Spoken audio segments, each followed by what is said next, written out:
강하락의 정치톡 시간입니다. 6월 3일 시선을 집중시킨 정치 뉴스 만나보시죠. 첫 번째 정치톡은 기대와 아쉬움입니다. 광역단체장 17명을 포함해서 총 4,125명의 지역 일꾼이 당선된 이번 6일 지방선거. 선거가 마무리되면서 정치권은 물론이고요. 개표 결과를 지켜본 유권자들도 당선자와 낙선자에 대한 평가들이 쏟아지고 있습니다. 그렇다면 이번 선거에서 당선된 시장과 도지사 가운데 가장 큰 기대감을 받고 있는 인물, 또 떨어져서 아쉽게 생각된 인물은 과연 누굴까요? 오늘 이와 관련한 여론조사 결과가 나와서 눈길을 끌었습니다. 여론조사 전문기관 한국갤럽이 선거 다음 날인 어제 전국 만 18세 이상 1,001명을 대상으로 물어본 결과 앞으로의 시 도정이 가장 기대되는 인물로 오세훈 서울시장과 김동연 경기지사 당선인이 각각 20%로 공동 1위를 기록했습니다.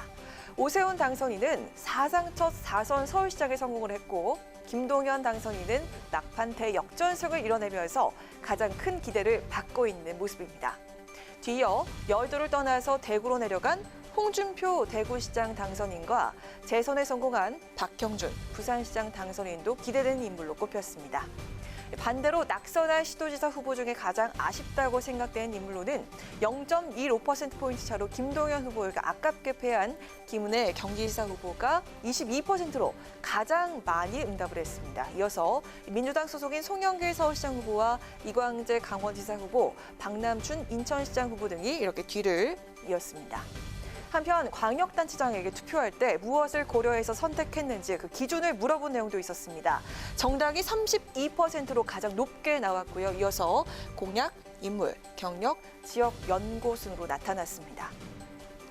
선거 승리를 통해서 국민적 기대를 받으면서 잠룡으로 부상한 당선인들, 그리고 패배했지만 유권자에게 아쉬움으로 남아서 차기를 기약하게 된 낙선 후보자들.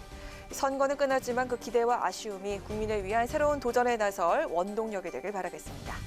이어서 두 번째 정치톡은 젠더 이슈는 가족 오락관입니다.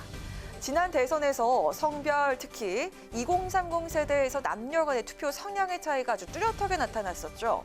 이번 지방선거 역시도 마찬가지였습니다. 20, 30대 표심이 남자와 여자 그리고 성별에 따라서 완전히 반대의 결과로 나타나서 관심이 모아지고 있습니다.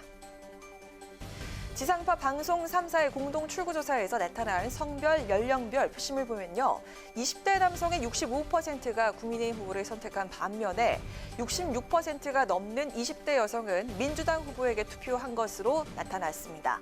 30대 역시 남성은 국민의힘 후보를, 여성은 민주당 후보를 더 많이 선택한 것으로 나타났습니다. 특히 20대의 경우 남녀의 지지정당 격차가 30%포인트 이상 벌어지면서 지난 대선 때보다 쏠림 현상이 더 두드러졌습니다. 남성은 국민의힘으로, 여성은 민주당으로 결집도가 더 강해졌다는 얘기인데요. 이런 가운데 국민의힘 이준석 대표가 오늘 민주당 패배 원인 중 하나로 젠더 이슈화를 거론해서 눈길을 끌었습니다. 민주당은 처음부터 끝까지 무슨 젠더의 성폭력에 이런 거였거든요. 저희는 이런 약간 우리들만 신선 노름하는 주제 그런 거 안 했어요. 젠더 같은 거. 그쪽으로 가면요. 다른 건 모르겠지만은 표를 얻는 만큼 표가 떨어지는 영역이 있습니다. 젠더 이슈에 관한 것들 굉장히 뒤에 논리적으로 뒷받침이 돼야 돼요. 그게 없이 그냥 다뜸 젠더로 가지고 여자 팬 가족 오락관이거든요. 그거는 여성 팀이냐 남성 팀이냐. 민주당을 향해서 처음부터 끝까지 젠더 이슈에 매몰됐다고 지적을 한 국민의힘 이준석 대표. 대선 후 민주당이 20대 여성인 박지원 공동비대위원장을 내세워서 여성 표심을 공략하고 지방선거 과정에서 박완주 의원의 성비비 의혹 등이 불거진 점을 저격을 한 건데요. 이 대표는 젠더 문제를 남성팀과 여성팀으로 나눠서 대결했던 TV 예능 프로그램 가족 오락관에 비유를 하면서 표를 얻는 만큼 표가 떨어지는 영역이라고 언급을 하기도 했습니다. 하지만 이준석 대표, 지난 대선에서 20대 남성, 이른바 2대남의 대변자를 자처했던 당사자이기도 하죠. 때문에 일각에선 젠더 갈라치기는 여야 모두의 책임이란 지적도 나오고 있습니다. 선거의 승패를 떠나서 갈등의 골이 더 깊어지고 있는 젠더 문제, 이제부터라도 어떻게 풀어가야 할지 정치권에서 보다 진지한 고민이 필요하지 않을까요? 강하랑의 정치톡이었습니다.